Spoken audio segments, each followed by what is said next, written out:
Donc, c'est parfait, on peut commencer. Donc, j'ai le plaisir de vous parler aujourd'hui des complications de la maladie ulcéreuse gastro-duodénale. Je suppose que vous avez déjà fait le cours sur les ulcères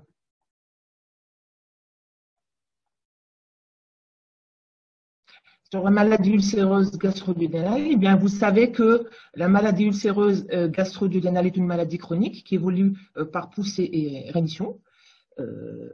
Ces ulcères peuvent avoir une évolution favorable sous traitement médical ou lorsque l'évolution est spontanée, mais parfois on peut avoir des complications et ces complications sont de gravité variable selon le terrain, selon le type de complications et elles peuvent avoir des conséquences qui parfois peuvent être redoutables en cas de retard diagnostique et elles peuvent même être d'indication chirurgicale. Eh bien, il faut savoir que l'ulcère duodénal peut se compliquer, l'ulcère gastrique également, mais les complications ne sont pas pareilles pour l'ulcère gastrique ou pour l'ulcère duodénal. La hantise, en effet, pour le chirurgien, pour le gastro-entérologue, c'est une complication qu'il faut savoir diagnostiquer et traiter assez précocement et qui est le cancer gastrique. Eh bien, pour résumer un petit peu les complications, si je vais trop vite, vous me faites signe, hein, parce que comme je n'ai pas de répondant, c'est pas évident du tout de faire des conférences comme ça. Donc, s'il y a un problème, si vous trouvez que je vais trop vite, vous me faites signe. Eh bien, pour les ulcères duodénaux et pour les ulcères gastriques, la première des complications et les plus fréquentes, ce sont les hémorragies. Lors de l'évolution d'une maladie ulcéreuse, le patient peut être amené à saigner. C'est une complication qui se voit assez fréquemment et qui peut être de gravité variable en fonction, comme je vous l'avais dit, du terrain sur lequel elle survient. Deuxième complication de fréquence, c'est la perforation. Alors, la perforation, aussi bien l'ulcère duodénal que l'ulcère gastrique, on peut être amené à traiter une perforation qui, bien entendu, peut être de gravité variable et qui peut aussi être d'indication chirurgicale. Troisième complication de la maladie ulcéreuse gastro-duodénale, eh bien, ce sont les sténoses. La maladie ulcéreuse peut se compliquer de sténose et c'est une complication plutôt chronique qui se voit après des années d'évolution. Vous avez un patient qui fait souvent des poussées d'ulcères, eh bien, il va y avoir des poussées d'ulcères, puis cicatrisation, ulcère et cicatrisation. Eh bien, il faut savoir que ça se voit surtout au niveau du bulbe duodénal.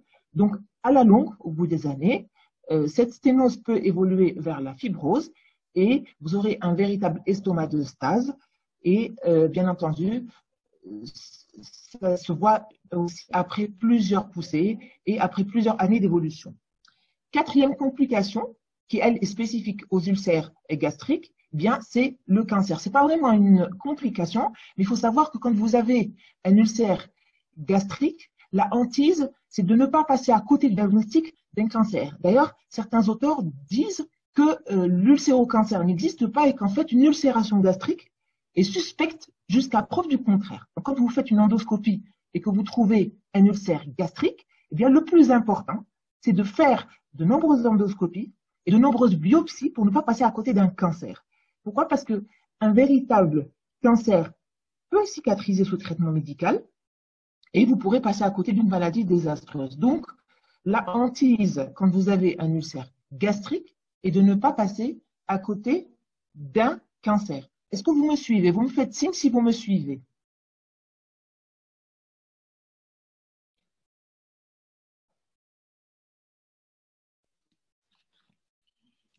Si tout le monde vous suit, hein, ça passe parfaitement. Vous savez, ce n'est pas évident pour moi du tout, parce que j'ai l'impression de ne pas avoir de répondant. D'habitude, je vais. En tout C'est cas, pas évident. s'il y a un problème, là, ils vous disent oui, vous voyez. D'accord. Donc, ils commencent déjà à leur poser les questions. Écoutez, les questions inhérentes au ils vous cours. disent, parce que vous avez dit, est-ce que vous m'entendez? Tout le monde vous dit oui, oui, oui, oui, oui, très bien. D'accord, d'accord. Il faudrait bien que je puisse avoir le. Bon, je ne peux pas avoir l'audio de la salle, bien sûr. Non, mais si vous avez des questions. S'il y a un problème, moi, je vous dirai. Il n'y a aucun problème, ça se passe super bien. Entendu. Écoutez, si vous avez des questions concernant le cours, vous les laissez en fin de cours. Maintenant, les questions que je vous pose sont des questions techniques. Ce n'est pas évident pour moi, je suis en face d'un écran, donc je n'ai pas trop l'habitude. Non, ça se passe très, très bien. Donc, faites le cours. Ok. Je suis d'accord. pas de souci. Entendu. Eh bien, nous allons commencer le premier chapitre, les hémorragies. Alors, il faut savoir que l'ulcère gastro-duodénal, les ulcères gastriques ou duodénaux sont la cause la plus fréquente d'hémorragie digestive haute. Donc, voilà. Alors, ces hémorragies, elles se voient plutôt volontiers chez les sujets âgés. Ce sont des sujets qui sont, vous avez fait la maladie ulcéreuse, ils sont souvent infectés par l'Helicobacter pylori, ce sont des patients assez âgés qui ont beaucoup de comorbidités, qui prennent souvent des anti-inflammatoires stéroïdiens ou non stéroïdiens, de l'aspirine, donc ils sont plus à même de présenter des hémorragies digestives. Il faut savoir que ces hémorragies digestives peuvent s'arrêter spontanément, on dit dans 80% des cas, mais bon, il ne faut pas trop vous arrêter à ces statistiques. Donc, une hémorragie digestive peut s'arrêter spontanément, mais la hantise, aussi bien du gastro-entérologue que du chirurgien, eh bien, c'est la récidive de ces hémorragies.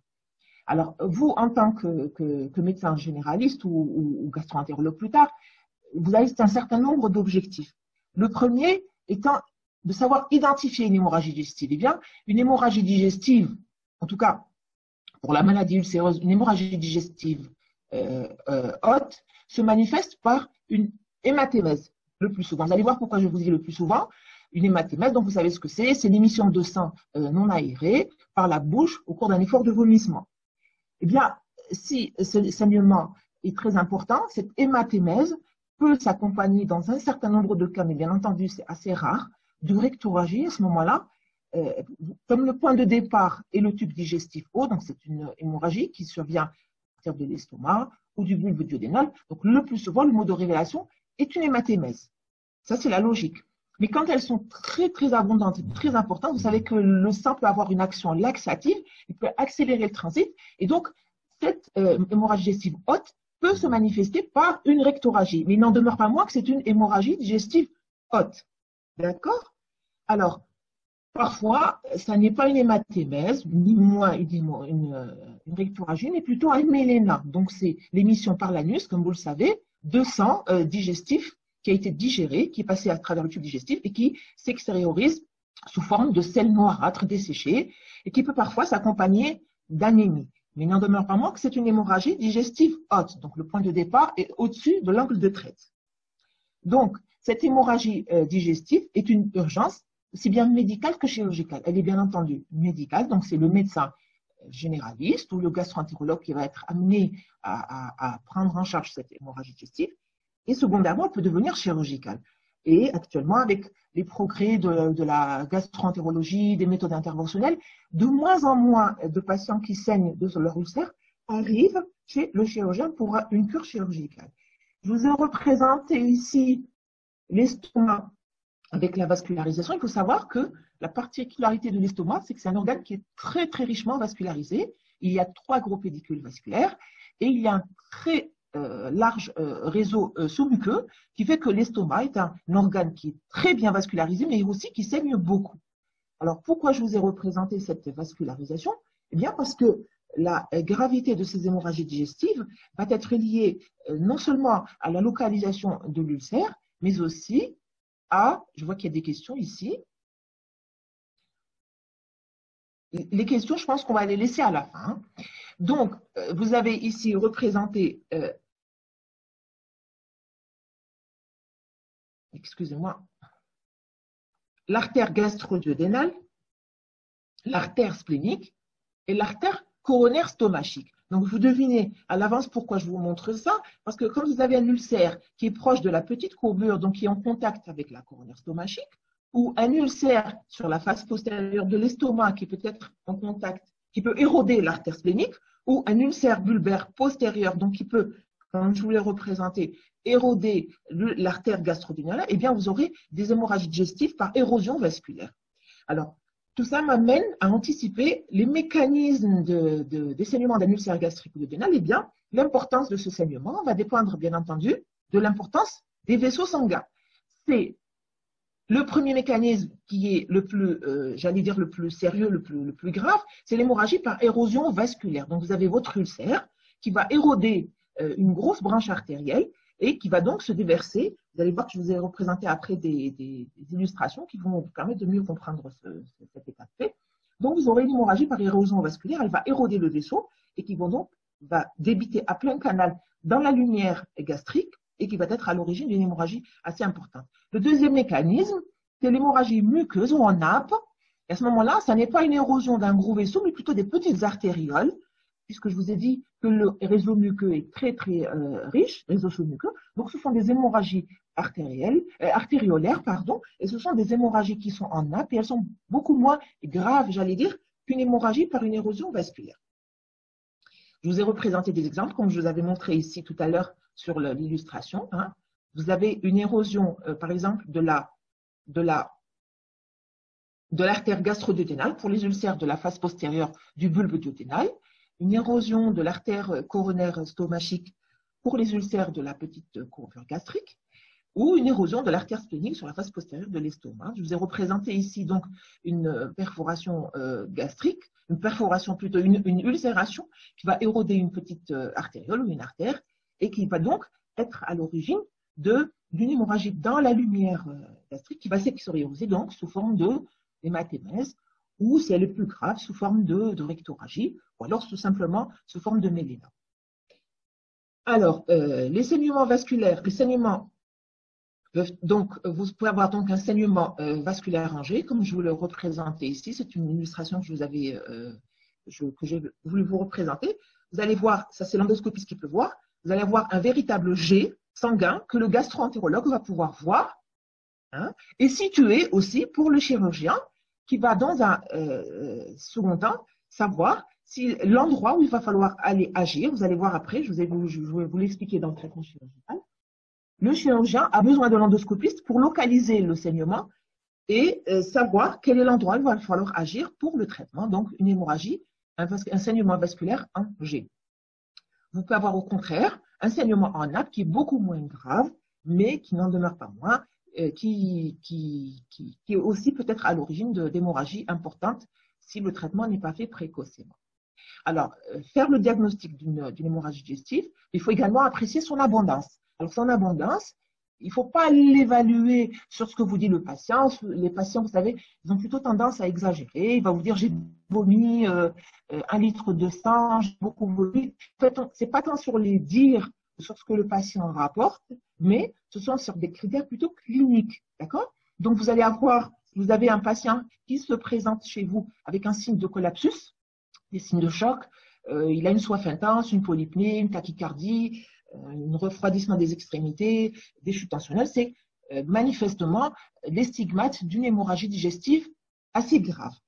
Maintenant, vous avez aussi des critères biologiques. Les critères biologiques qui se voient donc sur la NFS que vous allez pratiquer et qui va se répercuter par une chute de l'hématocrite qui peut parfois être retardée.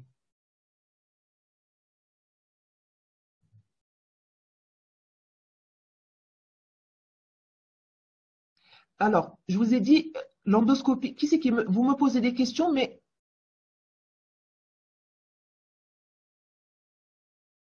non, l'endoscopie est contre-indiquée en cas de perforation. Mais là, on n'est pas dans une perforation. On n'est pas dans le cadre d'une perforation. Je pense que vous n'avez pas trop cerné. Quand vous avez une hémorragie digestive, le patient ne vient pas pour une perforation. Il vient parce qu'il a vomi du sang, ou parce qu'il a un état hémodynamique instable, parce qu'il a une anémie, mais en fait, c'est surtout l'hématémèse. Il ne vient pas pour une perforation. Et là, quand vous avez une hémorragie digestive haute, au contraire, l'endoscopie digestive est hautement indiquée, pour ne pas dire qu'elle est indispensable. Donc, il faut que vous la fassiez. D'accord? Donc, je vous avais dit tout à l'heure qu'il fallait donc évaluer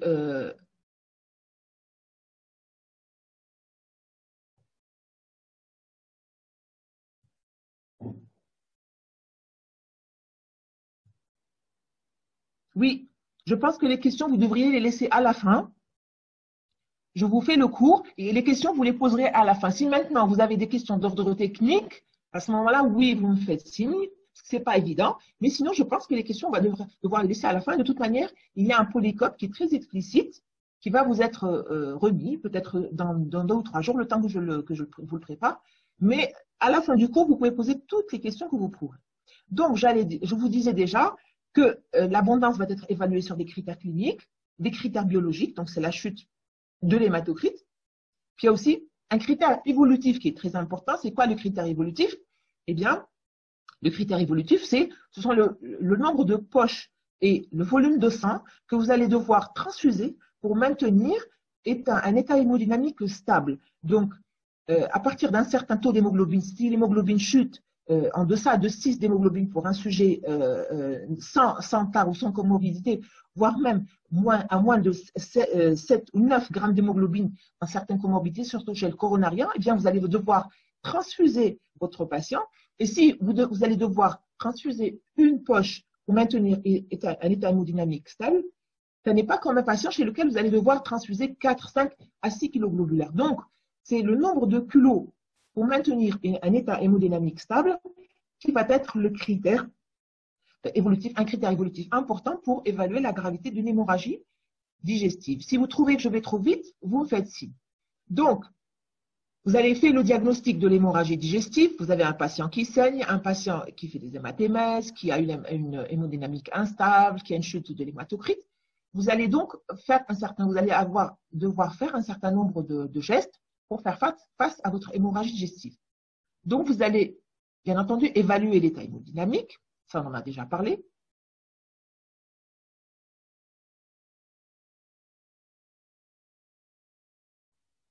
Vous allez prendre une voie, voire 2 voies veineuses de bon calibre pour pouvoir commencer votre réanimation et commencer la réhydratation, voire la transfusion s'il est nécessaire. Faire les prélèvements qu'il faut, donc faire un prélèvement pour une formule numération sanguine, un bilan d'hémostase, faire bien entendu un groupage, une fonction rénale, tous les bilans qui sont indispensables. Et en vue de faire le diagnostic, le bilan de retentissement de l'hémorragie digestive, mais aussi dans la prévision d'une éventuelle intervention chirurgicale. Vous allez mettre en place une sonde nasogastrique pour confirmer l'hémorragie digestive et pour pouvoir commencer la préparation à l'endoscopie. Donc, cette sonde nasogastrique va vous permettre de faire le diagnostic, mais ça va vous permettre aussi de faire un lavage gastrique au sérum glacé pour préparer votre patient à l'endoscopie, pour pouvoir faire l'endoscopie dans de bonnes conditions et pouvoir voir l'origine du saignement. Cette endoscopie sera bien entendu faite sur un patient stabilisé. Vous n'allez pas commencer l'endoscopie d'emblée, mais vous allez d'abord faire des mesures de réa, prendre une voie d'abord, réhydrater votre patient, le transfuser, maintenir une hémodynamique stable. Et ce n'est qu'après avoir fait tout ça que vous allez confier votre patient à l'endoscopiste pour faire votre endoscopie sur un patient stabilisé. J'insiste là-dessus parce que c'est très important, c'est même une question d'examen. L'endoscopie devra absolument se faire sur un patient stabilisé, donc avec un état hémodynamique convenable.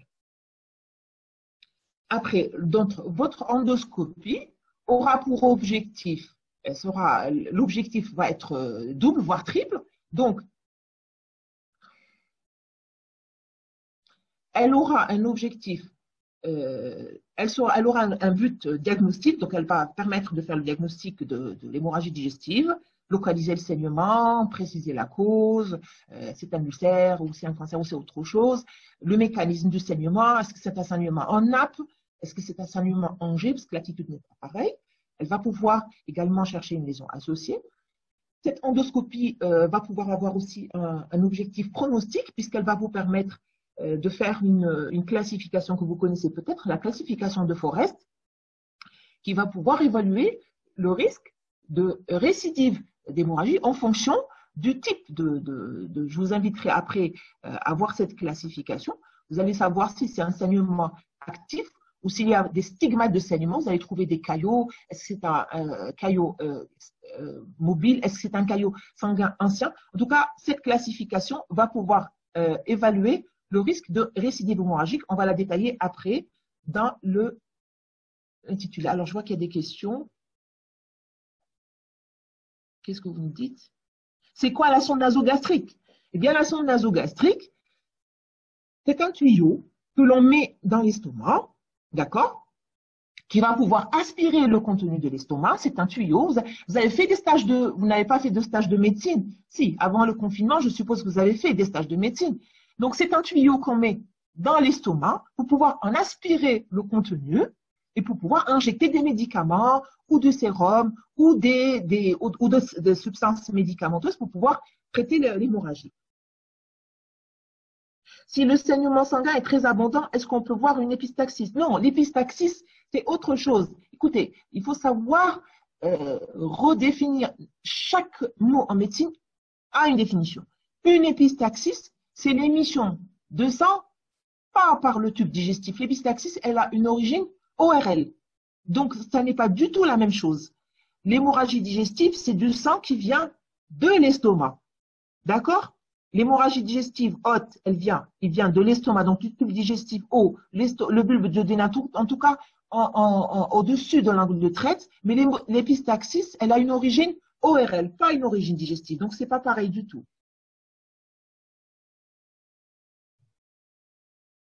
Oui, mais si vous êtes nombreux à poser des questions, donc je ne sais pas maintenant, quand on me dit son nasogastrique, il faut que vous sachiez ce que c'est.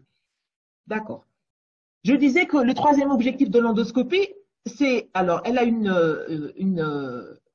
un but, donc elle a un objectif diagnostique, un objectif pronostic, mais aussi thérapeutique, puisque dans de nombreux cas, l'endoscopie va pouvoir permettre, par le biais des médicaments, qu'on va pouvoir injecter, on va pouvoir injecter de l'adrénaline, on va pouvoir faire appel à de l'électrocoagulation par du plasma ou d'autres agents hémostatiques, des cols biologiques. En tout cas, les gastro-entérologues vont pouvoir faire de l'endoscopie interventionnelle pour pouvoir arrêter l'hémorragie digestive et éviter que le patient n'arrive chez le chirurgien. Alors, comment traitons une hémorragie digestive? Eh bien, l'hémorragie digestive est avant tout, je vous avais dit, une urgence médicale. Donc, il va falloir faire une rééquilibration hydroélectrolytique. Donc, vous allez réhydrater votre patient puisqu'il a perdu beaucoup de sang, donc il a perdu une masse sanguine importante. Vous allez commencer par les électrolytes. Vous allez commencer par du plasma gel ou la commande de sang si l'état hémodynamique s'en fait sentir.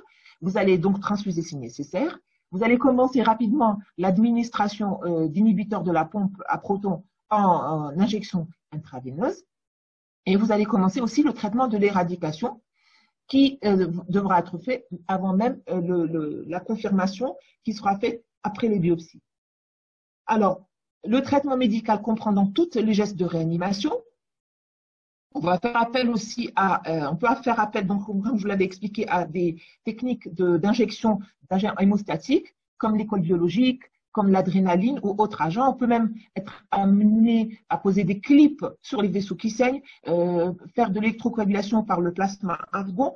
Toutes ces méthodes endoscopiques vont pouvoir arrêter le saignement et, dans la majeure partie des cas, l'endoscopiste arrive à gérer l'hémorragie digestive et s'il n'y parvient pas, ou si il y a une récidive hémorragique, ou si l'état hémodynamique du patient se détériore, eh bien, force est de recourir à la chirurgie et de confier le malade au chirurgien pour pouvoir faire l'hémostase chirurgique.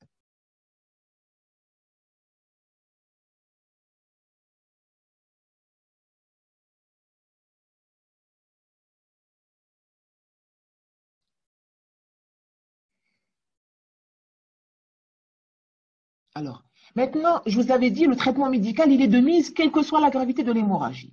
Donc, en premier temps, on va tenter de faire l'hémostase par voie endoscopique, par toutes les méthodes dont je vous ai parlé. Si maintenant, on n'y parvient pas, et aussi on est dans un service où vous avez le plateau technique, on peut être amené à faire une artériographie sélective. Donc, l'artériographie, eh bien, c'est un examen radiologique. On rentre par voie fémorale, on rentre un cathéter pour arriver au vaisseau qui vascularise, donc le tronc cœliaque et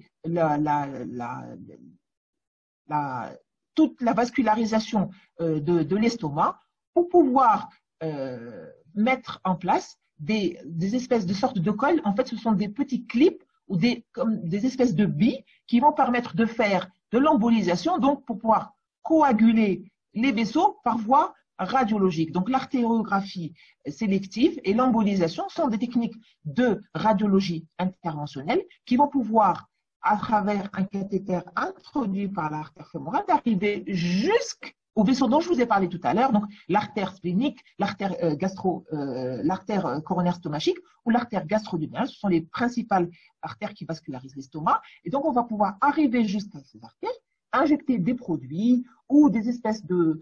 Je ne vais pas rentrer dans les détails qui ne sont pas de votre niveau. En tout cas, ce sont des agents hémostatiques qui vont pouvoir faire l'hémostase par voie artérielle et bien entendu éviter d'arriver à la chirurgie. Si après toutes ces techniques, vous ne parvenez pas à faire l'hémostase, eh bien force est de recourir au traitement chirurgical. Et cette chirurgie, comme je vous l'ai expliqué, elle est réservée aux hémorragies qui ne sont pas contrôlées par l'endoscopiste. Quand l'hémorragie est active ou qu'elle persiste ou qu'il y a un échec au traitement médical, ou quand cette hémorragie est massive, donc il va falloir transfuser plus de 5 à 7 kg globulaires en plus de 24 heures, eh bien une indication opératoire est posée et le chirurgien, aidé par les indications que le gastro-entérologue lui a données, va pouvoir faire des gestes simples, d'hémostase locale. On va pouvoir aller ouvrir, donc faire une gastrotomie. Donc la gastrotomie, c'est quoi? Quand on dit tomie, c'est ouverture. Donc on va ouvrir l'estomac à l'endroit même où le gastro-entérologue nous a guidés pour pouvoir faire des gestes d'hémostase locale. Maintenant, il y a d'autres techniques qui sont beaucoup plus... on peut être amené à faire des sutures, on peut être amené à faire des ligatures vasculaires. Et si on n'y parvient pas, eh bien, nous, chirurgiens, on va faire des gestes encore beaucoup plus lourds et on sera amené à faire des gestes radicaux, donc des gastrectomies pour emporter toute la zone qui saigne et par là même faire aussi, même si c'est de plus en plus rare actuellement, le traitement de la maladie ulcéreuse et faire une vagotomie pour éviter la récidive de l'hémorragie. Alors,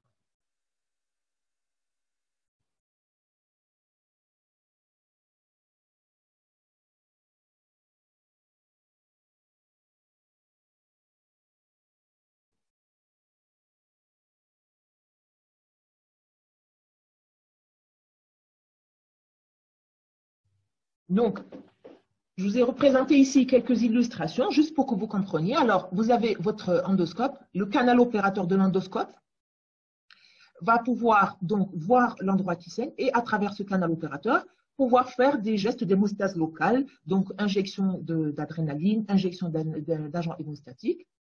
On peut être aussi amené à poser des clips par voie endoscopique pour éviter, là c'est surtout quand vous avez un saignement artériel, donc mettre un clip endoscopique pour pouvoir, par voie endoscopique pour pouvoir arrêter le saignement. Alors là, c'est une illustration de radiologie interventionnelle. Donc, on arrive, vous voyez votre cathéter que je vous représente ici, on arrive donc par voie fémorale jusqu'au tronc cœliaque, et puis on va rentrer jusqu'à l'artère gastro-duodénale à travers le tronc cœliaque, arriver jusqu'à l'artère gastro-duodénale ou l'artère splénique ou l'artère coronaire stomachique, en tout cas celle qui saigne, et puis introduire un coil ou un agent hémostatique ou une colle biologique ou des billes avec des agents hémostatiques pour pouvoir aller obturer ces vaisseaux et empêcher la récidive hémorragique. Et ça ne se fait pas partout. Il faut bien entendu que ce soit dans des centres munis d'un plateau technique assez performant pour pouvoir faire appel à cette radiologie interventionnelle. Je vois que les questions. Écoutez, les questions, il va falloir qu'on les laisse à la fin. D'accord?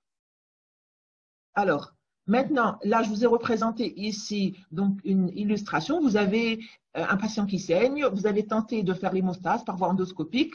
Le gastro-entérologue vous dit que le patient saigne toujours, il y a une récidive hémorragique avec une répercussion hémodynamique, le patient saigne beaucoup, il ressaigne une deuxième fois, vous avez dû transfuser plus de 7, 8, 9, 10 kg globulaires. À ce moment-là, force est de recourir à la chirurgie. Eh bien, nous, avec les indications du gastro-entérologue, on va aller faire une gastrotomie, donc on va ouvrir, d'accord? Donc on va ouvrir le bulbe duodénal et vous allez voir ici que vous avez une perforation sur la face postérieure et avec le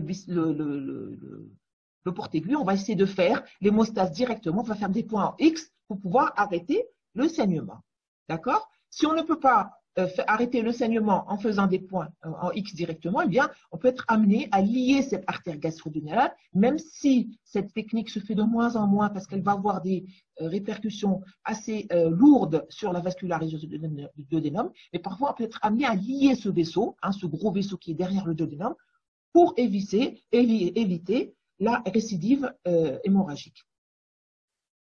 Alors, deuxième grosse complication de ces ulcères gastriques ou les ulcères duodénaux ou gastriques, eh bien, c'est la perforation.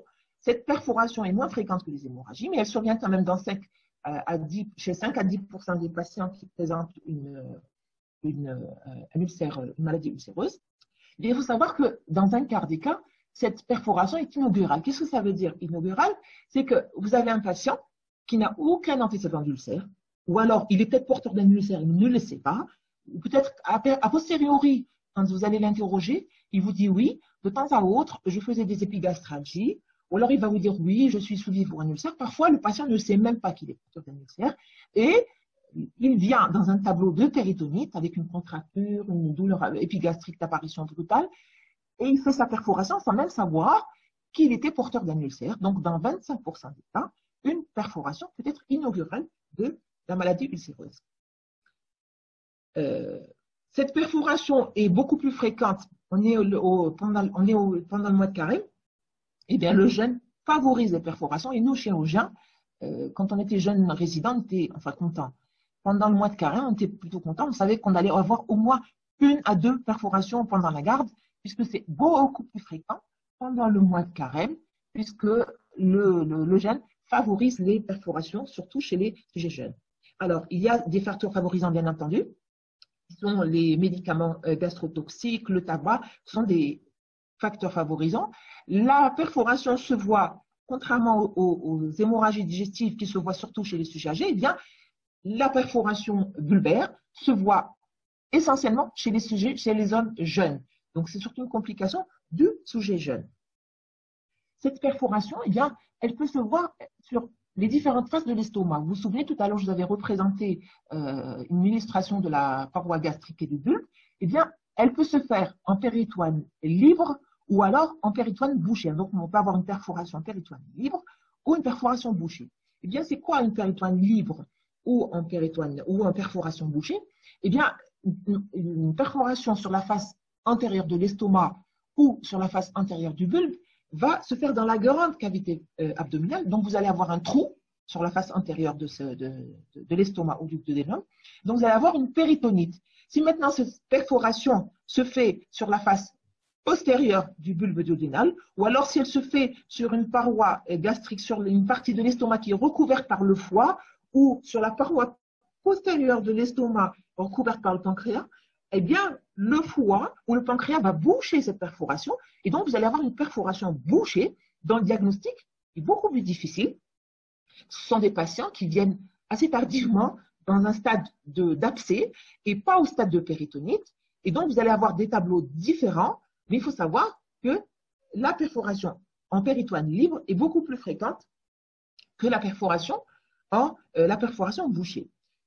L'adage dit que les ulcères bulbaires antérieurs saignent, se perforent beaucoup plus fréquemment que les ulcères postérieurs, puisqu'on dit que les ulcères bulbaires antérieurs se perforent et que les ulcères bulbaires postérieurs saignent, puisque, comme je vous l'expliquais tout à l'heure, sur la face postérieure de l'estomac, vous avez un gros vaisseau qui est l'artère gastro-duodénale, qui est en contact avec cet ulcère et qui peut être à l'origine d'une érosion vasculaire. Alors, comment on fait le diagnostic d'une perforation? Eh bien, je vous avais dit, le plus souvent, c'est une perforation péritoine libre. C'est un tableau de péritonite généralisée, avec donc une douleur, une signe fonctionnelle, toujours commencer par les signes fonctionnels. Pourquoi le patient vient vous voir? Il vient vous voir parce qu'il a une douleur violente, l'apparition brutale, un coup de poignard. Elle est diffuse, elle est à début épigastrique. Et puis par la suite, il va vous dire, j'ai mal dans la région épigastrique. Et dans un second temps, il va avoir mal dans la fosse iliaque droite. Pourquoi? Eh bien, parce que quand vous avez une perforation sur la face antérieure du bulbe, eh bien, le liquide va s'écouler le long de la gouttière pariétocolique et il va se collecter dans la fosse iliaque droite. Et souvent, on peut se tromper puisque le patient ne consulte pas tout de suite et il vient au stade de douleur de la fosse iliaque droite et on peut confondre la perforation d'ulcère avec un tableau d'appendicite aiguë. Donc souvent, la douleur, le plus souvent, elle est épigastrique, ou en tout cas à début épigastrique, mais elle peut siéger également au niveau de la fosse iliaque droite. Pourquoi? Parce que je vous avais dit, le liquide gastrique s'écoule le long de la gouttière pariétocolique qui se collecte dans la fosse iliaque droite et on peut confondre une péritonite par perforation d'ulcère avec une péritonite appendiculaire. Ça, c'était pour les signes fonctionnels. Les signes physiques, eh bien, sont de gravité variable. On va avoir une tachycardie, la tension artérielle peut être pincée, on va avoir une altération d'état général. Donc, toujours inspection, palpation, percussion. Eh bien, l'abdomen, et quand vous examinez votre patient, eh bien, l'inspection, l'abdomen est immobile, il ne respire pas. avez une abolition des réflexes cutaneo-abdominaux.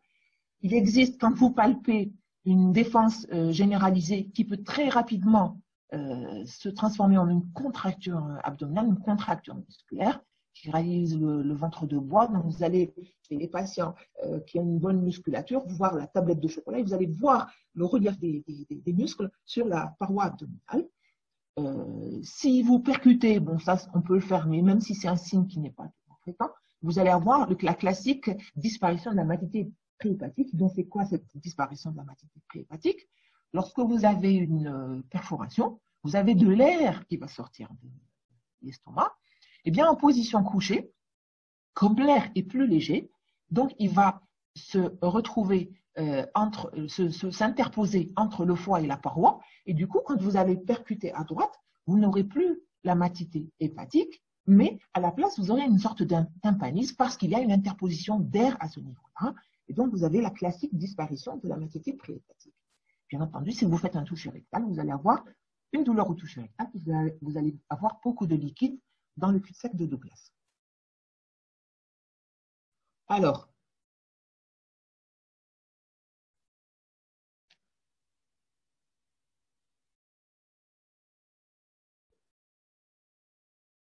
après, donc ça c'était la clinique. Après, vous allez faire un ASP, donc un abdomen sans préparation, et vous allez avoir, comme vous le voyez ici, à droite, l'image d'un pneumopéritoine.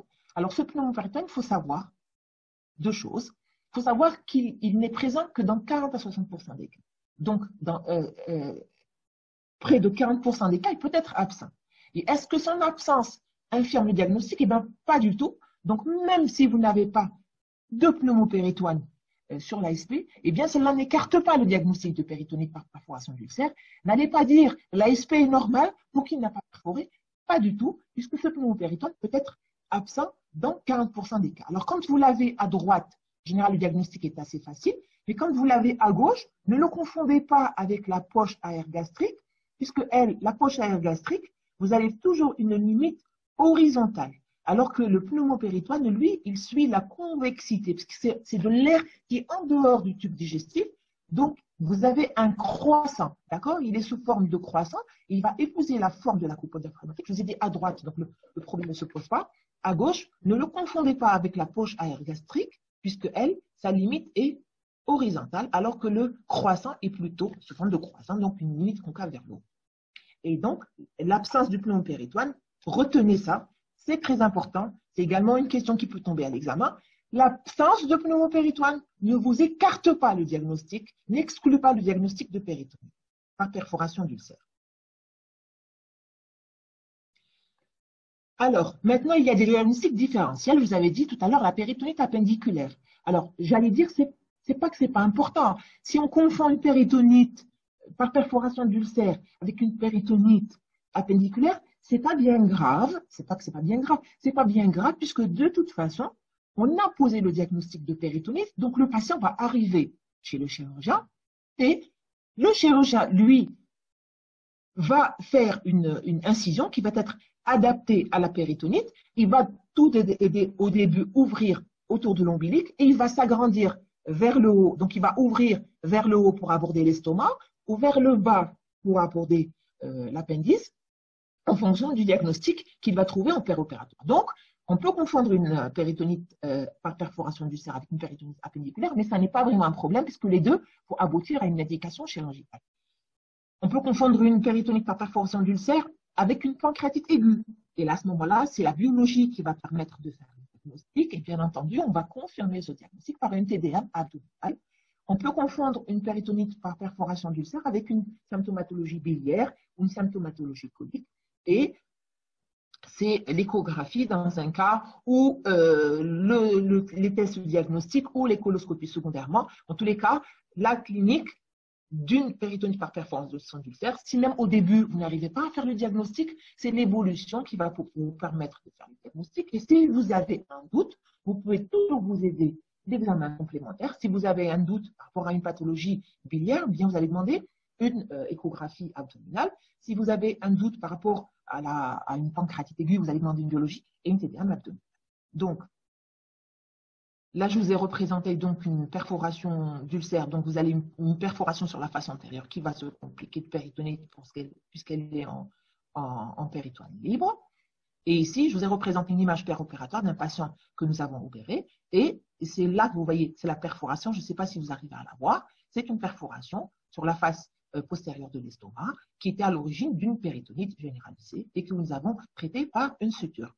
Alors, une chose sur laquelle je voulais insister, quand vous avez une péritonite par perforation gastrique ou une péritonite par perforation vulvaire, eh bien, l'attitude n'est pas la même.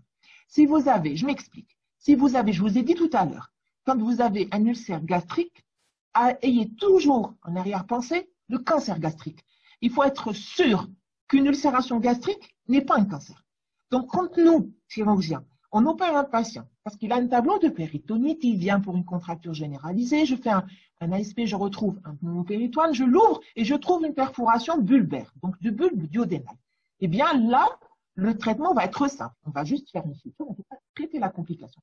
Mais si je tombe sur une perforation gastrique, là, c'est beaucoup plus sérieux. Il va falloir que je sois beaucoup plus vigilante parce qu'une perforation gastrique peut être révélatrice d'un cancer.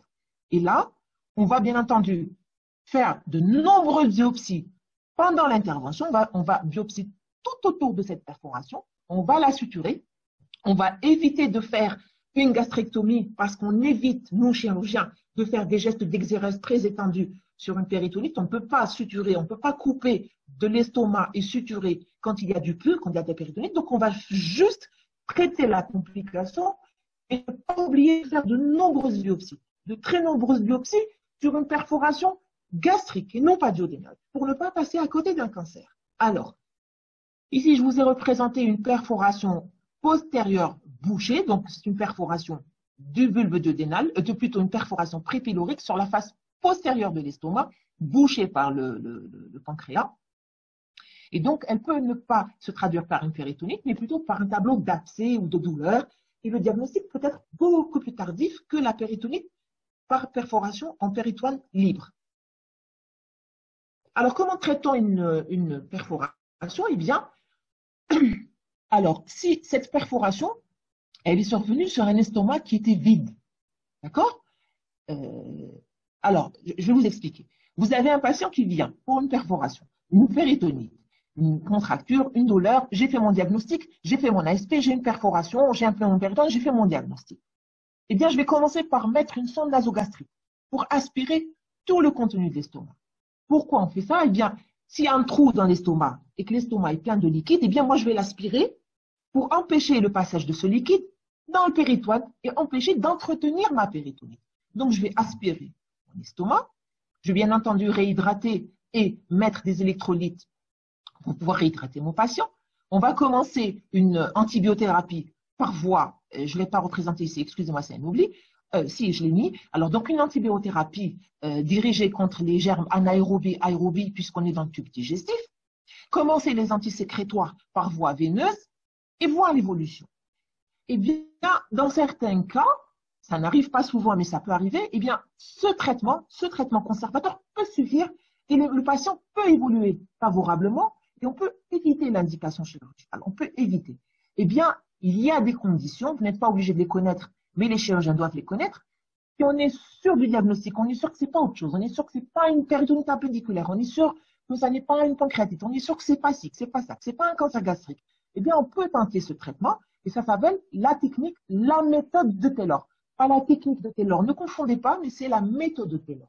La méthode de Taylor consiste à continuer ce que j'ai fait au début. Aspirer l'estomac, mettre des antisécrétoires, mettre des antibiotiques et surveiller mon patient. Ça s'appelle la méthode de Taylor et parfois ça peut réussir et on peut éviter d'arriver à l'indication chirurgicale. Alors, les conditions, c'est que la perforation soit survenue à jeun, donc sur un estomac vide. Le diagnostic doit être fait très précocement, dans les 6 heures qui suivent la perforation, et qu'il n'y ait pas de signe de choc ou qu'il n'y ait pas d'hémorragie digestive. Il faut que toutes ces conditions soient réunies pour que je fasse une technique de Taylor et que j'évite de confier mon patient au chirurgien. Maintenant, le plus souvent, eh bien, le patient va arriver au chirurgien parce qu'il est dans un tableau de contracture généralisée. Il peut même évoluer vers la température. Vous savez, une péritonite par perforation d'ulcère au début, vous n'avez pas de température, vous n'avez pas de fièvre, mais à la longue, si la péritonite est vieillie, si elle évolue depuis un certain nombre d'heures, voire de jours, parce que le diagnostic peut être tardif des fois, eh bien, la péritonite peut être vieillie, une péritonite négligée. À ce moment-là, le traitement chirurgical est obligatoire. Et d'ailleurs, dès le diagnostic fait, on peut être amené à opérer le patient, on doit opérer le patient. Et bien à ce moment-là, on traite la péritonite, donc on ouvre et on se contente de suturer l'ulcère. Hein. Et bien, quand j'ai commencé mon résidenat, moi, il y a plus d'une vingtaine d'années, on faisait le traitement de la péritonite, le traitement de la perforation, on traite la perforation, et pour éviter que le patient ne refasse encore une autre perforation plus tard, eh bien, on faisait ce qu'on appelle des vagotomies. C'est quoi la vagotomie? Vous savez que l'estomac est innervé par deux gros nerfs, hein, que sont le nerf vague droit et gauche, pneumogastrique, qui sont responsables aussi bien de la motricité que de la sécrétion acide. Là, je ne vais pas revenir dessus. Eh bien, la vagotomie consiste, je vous ai dit tomie, ça veut dire couper en chirurgie, eh bien, la vagotomie consiste à couper ces deux nerfs vagues, d'accord, pour éviter qu'il n'y ait une sécrétion acide et éviter la vie. Actuellement, comme on a de plus en plus de médicaments performants qui peuvent traiter l'ulcère, on fait de moins en moins, pour ne pas dire rarement, des vagotomies, donc on ne le fait plus. Ce qui fait que le traitement de la péritonite perforante d'ulcère consiste à traiter la péritonite, on va aspirer tout le flux, on va laver et on va suturer l'ulcère. Et je vous ai dit, la vagotomie, dans certains cas qui ne sont pas de votre programme, mais sachez qu'actuellement, on se contente de traiter la péritonite et de traiter la perforation. Troisième grosse complication, eh bien, c'est la sténose. C'est quoi la sténose? Eh bien, c'est un patient qui vous fait des poussées d'ulcère. Il vous fait une poussée d'ulcère, il prend son traitement, ou il ne le prend pas, ou il le prend de façon anarchique, il est bien, il ne va pas consulter, il ne prend plus son traitement. 6 mois après, 1 an après, il vous refait un ulcère, il a mal, il prend son traitement ou il ne le traite pas. En fait, ce sont ces poussées, rémission, poussées, rémission, poussées, rémission. Et bien dans certains cas, la cicatrisation de ces ulcères au niveau du pylore peut aboutir à ce qu'on appelle une sténose. Ça veut dire que le pylore, comme il est étroit, hein, le bulbe duodénal et la région pylorique, la région la plus étroite de l'estomac, et donc vous pouvez avoir une sténose à ce niveau-là. Cette sténose va être à l'origine au début, elle peut être juste une sténose œdémateuse, donc une sténose que l'on peut, vous allez voir après, traiter médicalement par des dilatations. Mais si la sténose évolue depuis longtemps ou alors vous avez elle évolue par poussée et rémission, cette sténose œdémateuse peut évoluer vers une sténose fibreuse. Vous allez avoir une véritable fibrose à ce niveau-là. Qu'est-ce qui va se passer? Eh bien, l'estomac va progressivement se distendre, hein, pour se transformer en une véritable poche. Et vous allez avoir une espèce de poche qui va empêcher le passage du bol alimentaire dans le reste du tube digestif. Et vous allez avoir des complications, un type d'intolérance, de vomissement, voire même de déshydratation, de cachexie, et qui est la complication la plus, la moins fréquente, qui se voit de moins en moins actuellement depuis qu'on a les antisécrétoires, les inhibiteurs de la pompe à protons. Alors, le début de cette sténose se fait comment? Comment on fait le diagnostic? Au début, on a juste une intolérance gastrique. On a une sensation, le patient, il vient parce qu'il a un long passé d'ulcère. Comment vous faites le diagnostic? C'est un patient qui a un long passé d'ulcère. En général, ça se voit surtout chez les sujets âgés. Il vous dit qu'il n'a plus envie de manger parce qu'à chaque fois qu'il mange, il a une sensation d'inconfort. Parfois, il vomit 4, 5, plusieurs heures après avoir mangé. Il commence à maigrir, il est souvent déshydraté. Parfois, il ne mange plus parce qu'à chaque fois qu'il mange, quelques heures après, il est obligé de vomir ou alors il se fait vomir pour être amélioré. Et donc, vous allez avoir au début ce tableau. Si le patient attend encore plus longtemps, vous allez avoir le tableau d'une véritable déshydratation avec une cachexie, un amaigrissement, avec des vomissements alimentaires parfois qui ont été des aliments qui ont été avalés plusieurs jours auparavant, sont des aliments très fétides, et le patient arrive à un stade où, quand vous l'examinez, vous allez avoir une espèce de distension abdominale, vous allez voir même un estomac dessiné sous le ventre, et parfois vous allez avoir des ondulations péristaltiques. C'est quoi? ou un clapotage. Donc, vous allez avoir une espèce de grosse poche. Quand vous percutez, vous avez l'impression que le patient a une espèce de poche dans l'abdomen. Et en fait, c'est l'estomac qui est complètement distendu et rempli d'aliments vieillis. Ça s'appelle voilà, je perds le fil de mes idées. Ça, je pense que c'est la déshydratation. Donc, vous allez avoir ce qu'on appelle le clapotage à jeun. Donc, quand vous percutez son estomac, vous allez avoir l'impression qu'il y a une poche qui clapote à l'intérieur. Et parfois, vous pouvez avoir des signes de lutte. Donc, l'estomac et le bulbe va lutter, l'estomac va lutter pour forcer l'obstacle et permettre le passage. Et vous allez avoir des ondulations péristaltiques. Et ça, c'est au début de la sténose. Donc, et à un stade tardif, vous allez avoir un véritable clapotage à jeun. Alors, comment se fait donc l'évolution vers la sténose? Alors, au début, je vous avais dit, vous allez avoir juste un œdème péri-ulcéreux. Cet œdème péri-ulcéreux va être à l'origine d'un spasme prolongé du pylore. Et à la longue, quand vous allez avoir plusieurs poussées de sténose, de poussées rémission d'ulcère, à la longue, vous allez avoir une véritable cicatrice fibreuse du bulbe ou du pylore qui va être à l'origine d'une véritable besace et qui va être à l'origine de tous les signes fonctionnels que nous allons retrouver. Donc, je vous ai dit, examen clinique, vous allez voir, le patient va vomir et vous allez avoir des débris alimentaires d'aliments vieillis, ingérés plusieurs heures, voire jours à l'avant. Vous allez avoir une véritable voussure abdominale, un clapotage à jeun, donc c'est la sensation d'une grosse poche dans l'abdomen qui clapote quand vous percutez. Vous allez avoir une déshydratation extracellulaire. Bien, le diagnostic, il repose sur des examens clés, voire même 3. La fibroscopie, qui va vous faire le diagnostic. La fibroscopie, elle se fait après avoir aspiré tout le contenu de l'estomac, hein, après avoir lavé, aspiré tout le contenu, tous ces aliments qui ont séjourné longtemps dans l'estomac. Si vous allez voir la sténose, c'est souvent infranchissable.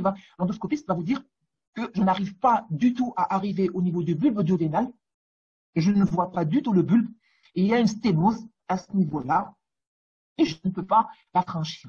Alors, il y a un autre examen qui vous permet de visualiser la sténose, et bien c'est le transit œsogastro-duodénal qui va vous montrer une espèce de grosse besace, d'accord?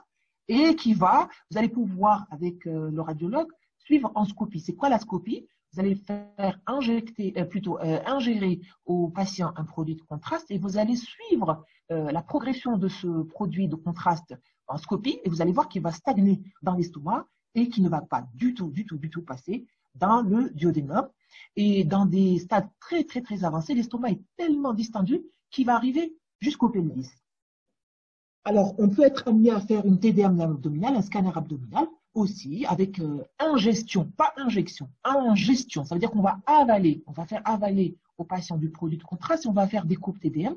Et là aussi, vous allez avoir une espèce de gros estomac de stase qui va vous confirmer le diagnostic de sténose ulcéreuse. Alors, comme pour la perforation, la sténose, surtout lorsqu'elle est prépylorique, la hantise, c'est quoi? C'est le cancer gastrique. Donc, lorsque vous avez une sténose, la hantise, c'est d'écarter à coup sûr un cancer gastrique. Et donc, on n'insistera jamais assez sur la nécessité, toutes les fois où vous avez un ulcère gastrique, multipliez les biopsies, plus de 10, plus de 12 biopsies autour de l'ulcération pour être sûr que ça n'est pas un cancer. Et même quand vous avez une sténose prépylorique, une sténose antrale distale, la hantise, c'est d'écarter un cancer et de faire de nombreuses biopsies. Alors, le retentissement sur le plan biologique, eh bien, c'est la déshydratation. Donc, vous allez faire donc un ionogramme pour être sûr qu'il n'y a pas d'hypocalémie, d'hyponatrémie. Vous allez faire Alors, la caractéristique, oui, de la sténose ulcéreuse, c'est qu'on dit que classiquement, comme on perd beaucoup d'ions chlore, beaucoup d'ions H+, eh bien, on va avoir une hypochlorémie franche et une alcalose, parce qu'on perd beaucoup de bicarbonate lorsque l'on vomit. Alors, l'autre caractéristique de ces vomissements, ça j'ai oublié de le préciser, c'est que ce sont des vomissements qui ne contiennent pas de bile. Ce sont des vomissements puisqu'il y a une sténose au niveau du bulbe, duodénal ou du pylore, donc vous n'avez pas de bile dans ces vomissements. D'accord? Donc, ce sont des vomissements faits surtout d'aliments. Alors, je vous ai représenté ici, donc, à gauche, donc un TOGD où vous avez un énorme estomac de stase. Et vous allez voir encore que là, le produit de contraste passe un peu dans le début, mais vous avez vu la grosse tubérose, plutôt vous avez tout l'estomac, pas la grosse tubérose, c'est tout l'estomac, ici la grosse courbure, qui arrive jusqu'au pelvis et qui témoigne d'une distension abdominale importante. Ici, donc, sur une coupe TDM, donc on a rempli l'estomac et vous avez cet estomac, regardez, le bas-fond gastrique arrive jusqu'au pelvis, témoignant d'une distension très, très importante. Alors, quel est le diagnostic différentiel? Eh bien, il y a d'autres causes de sténose qui sont non ulcéreuses. Ça, on en a déjà parlé, ce sont les cancers. Donc, ne pas hésiter à multiplier les biopsies. Parfois, c'est un cancer du pancréas qui a infiltré la paroi gastrique et qui peut également être à l'origine d'une sténose. Et comment on traite ces sténoses? Eh bien, il y a plusieurs volets. Alors, le traitement médical, il est de mise dans toutes les circonstances. Donc, on va réanimer le patient, on va corriger les désordres ioniques, donc corriger l'alcalose, corriger les désordres hydrolytiques, réhydrater correctement.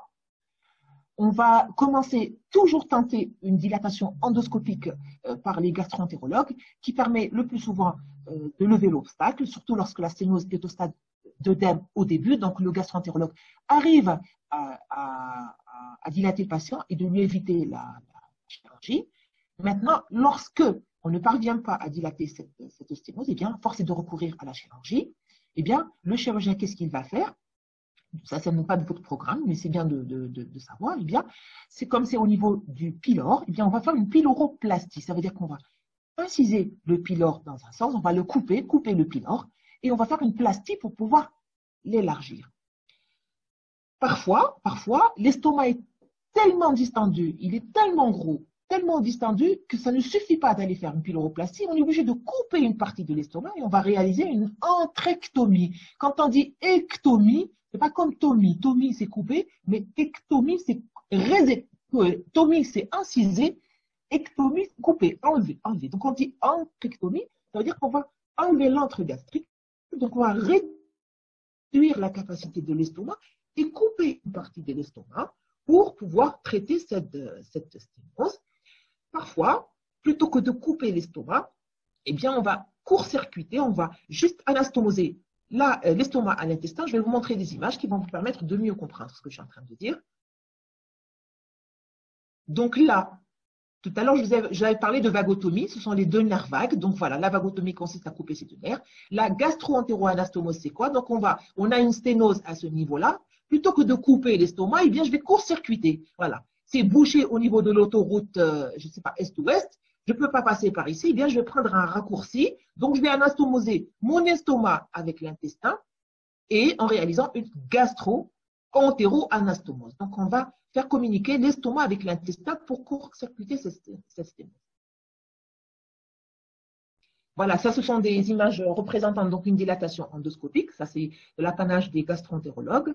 Donc, ils vont pouvoir dilater au ballonnet pour pouvoir lever cette sténose. Et si on n'y parvient pas, ce sera l'entrectomie. Donc, on va devoir couper pour pouvoir lever l'obstacle. Alors, la cancérisation, ça n'est pas tant une complication, mais il faut savoir que… Alors, la cancérisation, pourquoi je vous en parle? Eh bien, je vous ai dit, un ulcère gastrique est un cancer jusqu'à preuve du contraire. Donc, quand vous avez une ulcération gastrique, il est très, très, très, très important, d'accord? Surtout lorsqu'il y a plusieurs années d'évolution, des antécédents d'infection à Helicobacter pylori, vous avez des antécédents de gastrite, un véritable cancer peut se manifester par un ulcère.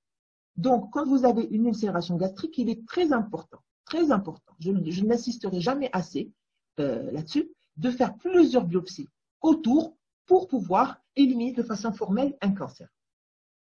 Alors, je vais aller plus vite pour laisser la place à ma consoeur.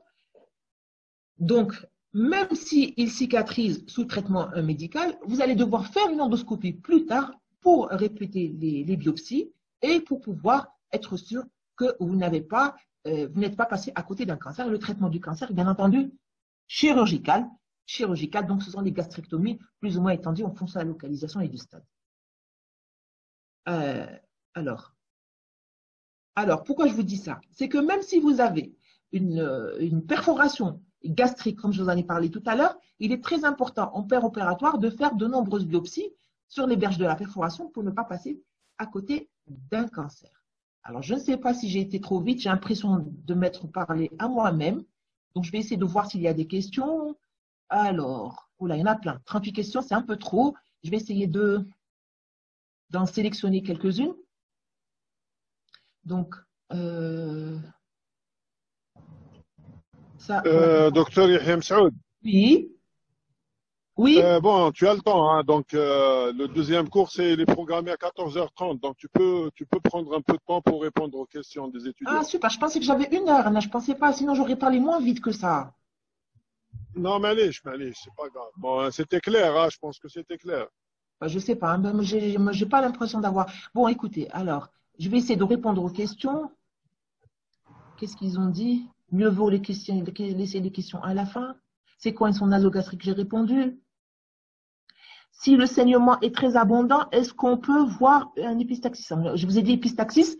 L'épistaxis, c'est un saignement d'origine ORL. Ça n'est pas une hémorragie digestive. Répondez aux questions à la fin du En cas, il n'y a rien on a un saignement en G et que notre patient est instable, longue durée, quelle est la prise en charge? Alors, si vous avez un saignement en G, vous avez des techniques endoscopiques. L'endoscopiste peut toujours tenter de mettre un clip. Il peut toujours tenter d'injecter. En fait, il peut toujours faire une ligature. Il peut toujours faire Si on ne parvient pas à faire l'hémorragie par voie endoscopique, rapidement, on confie le patient au chirurgien. Mais si le patient est instable, on essaie de le stabiliser, on essaie de transfuser, on essaie de maintenir une hémodynamique stable en mettant du plasma frais congelé. Ça veut dire qu'il faut toujours essayer d'éviter au patient l'intervention chirurgicale. Mais bien entendu, on ne va pas attendre des heures. Si vous voyez qu'au bout d'une ou deux tentatives, le gastro n'arrive pas à faire l'hémostase, il faut confier le patient au chirurgien pour aller l'opérer assez rapidement. Pourquoi injecter des IPP? Bien, écoutez, vous avez un ulcère. L'ulcère, la physiopathologie de l'ulcère, je ne vais pas vous la répéter, il y a une sécrétion acide. Et tant que vous avez une sécrétion acide, vous allez pérenniser l'ulcère, vous allez pérenniser l'hémorragie. Donc, vous êtes obligé de donner des antisécrétoires pour limiter cette sécrétion acide et pouvoir contrer cette hémorragie digestive. Alors, quel est l'intérêt des IPP au cours d'hémorragie? Encore les IPP, ça revient. Alors, le plasma argon, vous savez que les techniques endoscopiques actuelles, c'est un procédé qui va vous permettre, comme une cautérisation, comme pour coaguler. C'est une technique qui va vous permettre de coaguler par des rayons, d'accord, au niveau de l'hémorragie pour pouvoir éviter d'avoir à opérer le patient. Ce sont des techniques d'hémostase locale. D'accord? C'est comme une irradiation, c'est comme une cautérisation. Y a-t-il un risque d'IDM suite à l'injection de ces billes par voie radiologique? Pourquoi IDM? On n'a pas, écoutez, quand on fait une radiologie interventionnelle, on passe par voie fémorale, on va au trochéiaque, on n'arrive pas jusqu'au cœur. Donc non, il n'y a pas de risque d'IDM en injectant ces billes. On va les injecter dans le vaisseau qui est concerné. Donc on va les injecter dans le trochéiaque. On n'arrive pas jusqu'au cœur. Donc non.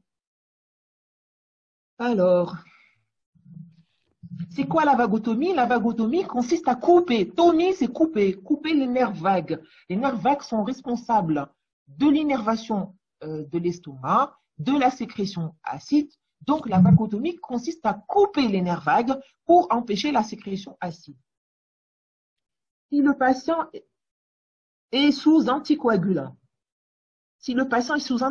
quelle est la conduite à tenir? Ah bon, écoutez, justement, lorsque les patients sont sous anticoagulants, la gestion est très, très difficile. Eh bien, on peut être amené à injecter des antidotes pour contrer ces anticoagulants. Par exemple, si vous avez un patient qui est sous antivitamine K, vous allez donner de la vitamine K, justement, pour contrer l'effet de ces anticoagulants. Si le malade est sous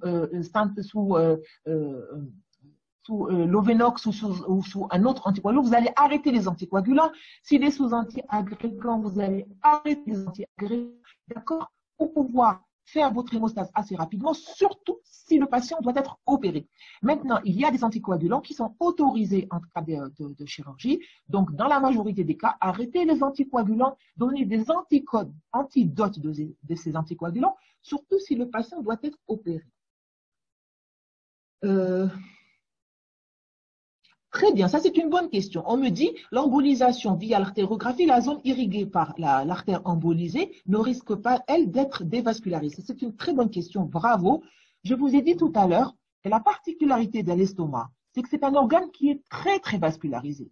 Il y a 3 gros vaisseaux qui vascularisent l'estomac et il y a un très, très riche réseau sous-muqueux. Donc l'estomac, il peut vivre avec un seul pédicule. Ça veut dire que même si vous liez l'artère splénique ou même si vous liez l'artère coronaire stomachique, l'estomac peut être vascularisé avec un seul gros vaisseau. Et c'est là la particularité de l'estomac, c'est qu'il a un riche réseau sous-muqueux qui est très, très bien vascularisé. Donc non, il n'y a pas de risque de nécrose. Maintenant, sur certains terrains, les coronariens, les sujets très âgés, oui, il y a ce risque, mais pas chez un sujet jeune et pas quand la vascularisation est de bonne qualité. Et bravo, c'est une excellente question. L'estomac est un organe qui est très bien vascularisé par un réseau sous-muqueux très richement vascularisé. Là, c'est la même question. Si on a une hémorragie en nappe, comment arrive-t-on à traiter puisqu'il n'y a pas… Si, ce sont des petites artérioles. Mais en fait, les hémorragies en nappe, en général, quand vous mettez du sérum, quand le gastro-entérologue lave, ou quand vous injectez localement, ou alors juste aux antisécrétoires, juste le temps que les antisécrétoires fassent leur effet, quand vous arrivez par voie endoscopique, quand vous refaites votre endoscopie, le patient ne saigne plus. Donc, les artérioles, on ne les voit pas, on n'a pas besoin de les voir. Vous voyez juste du sang. D'accord? Qu'est-ce que c'est une perforation bouchée? Alors, je vous ai dit, l'estomac, il a plusieurs parois. Il a une paroi antérieure. On la voit quand on ouvre. Si vous voulez savoir ce que c'est qu'une perforation bouchée, vous venez à Inadja ou vous rentrez avec moi au bloc. Quand vous avez votre estomac, vous avez la face antérieure, vous pouvez la voir. Mais la face postérieure, une partie de la face postérieure, elle est cachée. Elle est cachée par quoi? Par le pancréas. Donc, parfois, vous pouvez avoir une perforation sur cette face postérieure et le pancréas peut la boucher. Parfois, c'est la face antérieure qui peut se perforer et le foie, il vient coller cette perforation. On dit qu'elle est bouchée par le foie. Donc, c'est un petit trou qui s'est fait et le foie vient colmater. C'est comme si que moi, j'ai un trou, je mets ma main dessus. Eh bien, le foie, il vient boucher cette perforation et on peut ne pas s'en rendre compte et ne faire le diagnostic que plusieurs jours, voire plusieurs semaines plus tard. D'accord? C'est ça une perforation bouchée, puisque le malade ne fait pas de péritonite. Dès qu'il y a eu un trou, le foie ou le pancréas ou les pipelons aussi est venu boucher cette perforation. Quelle est la différence entre défense et contracture? Revois ton cours de sémio de 3e année. Une défense et une diminution de la contracture, c'est une contracture involontaire des muscles de la paroi abdominale.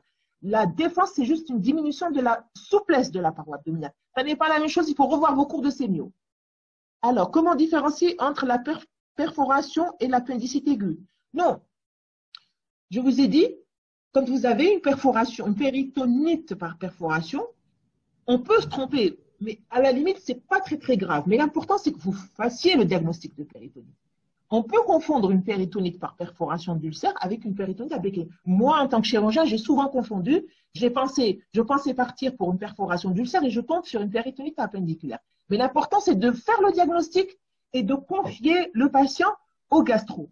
Parfois, et c'est une bonne question, on peut penser que le malade vient pour une appendicite, on l'ouvre par voie McBurney, par une petite incision, et on voit que l'appendice est normal et qu'il y a du liquide digestif ou des aliments. Hein, s'il a mangé du couscous, vous allez voir du couscous, vous allez trouver des aliments dans la… Et donc, c'est là que vous allez comprendre que le patient, en fait, a perforé son estomac et que c'est une péritonite par perforation.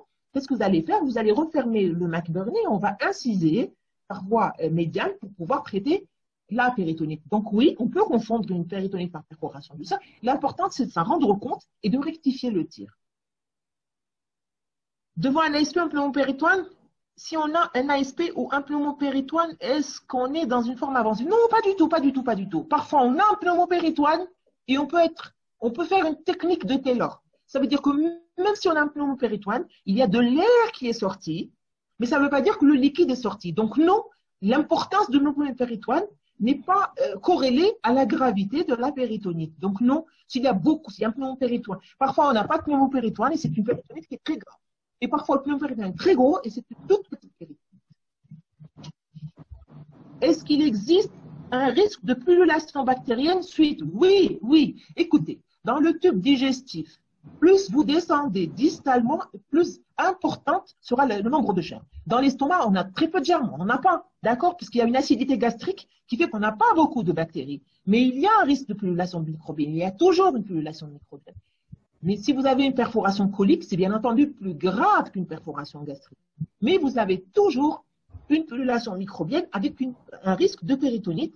Et une péritonite chimique au début peut s'infecter secondairement et se transformer en une péritonite bactérienne. Même si le nombre de bactéries n'est pas très important, il y a toujours une pullulation microbienne. Est-ce qu'une hémorragie peut se manifester en même temps qu'une perforation? De bol. Parfois, on peut avoir une perforation en antérieur et une perforation postérieure, mais souvent c'est très grave parce que les patients ne survivent pas. Ça s'appelle les kissing ulcères. Est-ce que vous savez ce que c'est qu'un kissing ulcère? Un kissing ulcère, ce sont deux ulcères qui s'embrassent. Vous avez un ulcère bulbaire antérieur et un ulcère bulbaire postérieur. Et bien, l'antérieur peut se perforer et le postérieur saigner. Et ça s'appelle les kissing ulcères. Vous avez deux ulcères face à face. Et oui, on peut avoir les deux complications en même temps.